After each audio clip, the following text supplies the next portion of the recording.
ఈ బతుకమ్మ పండుగను 9 రోజులు జరుపుకుంటారు. ఇందులో భాగంగా మొదటి రోజు ఎంగిలి పూల బతుకమ్మ అనేటువంటి పేరుతో బతుకమ్మను పిలుస్తారు. రెండవ రోజు జరుపుకునేటువంటి ఆ బతుకమ్మ పండుగను అటుకుల బతుకమ్మ అని అంటారు. మూడవ రోజు జరుపుకునేటువంటి బతుకమ్మను ముద్ద బతుకమ్మ అని అంటారు. నాలుగవ రోజు జరుపుకునేటువంటి బతుకమ్మను నానబియ్యం బతుకమ్మ అని అంటారు. ఐదవ రోజు జరుపుకునేటువంటి బతుకమ్మను అట్ల బతుకమ్మ అని అంటారు. ఆరవ రోజు జరుపుకునేటువంటి బతుకమ్మను అలక బతుకమ్మ అని అంటారు. ఏడవ రోజు జరుపుకునేటువంటి బతుకమ్మను వేపాకు బతుకమ్మ అనే పేరుతో పిలుస్తారు. ఎనిమిదవ రోజు జరుపుకునేటువంటి బతుకమ్మను వెన్నముద్దల బతుకమ్మ అనే పేరుతో పిలుస్తారు.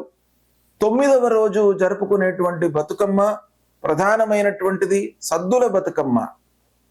ఈ 9వ రోజు జరుపుకునేటువంటి బతుకమ్మను సద్దుల బతుకమ్మతో పిలుస్తూ అమ్మవారికి పూజలు చేస్తూ పాటలు పాడుతూ నృత్యం చేస్తూ ప్రసాదాలను సమర్పించి ఆ ప్రసాదాలను వితరణ చేసి కలిసి అందరూ కూడాను స్వీకరించి అమ్మవారికి కృతజ్ఞతలు తెలుపుకునేటువంటి విధానం ఈ 9 రోజులలో ఉంటుంది.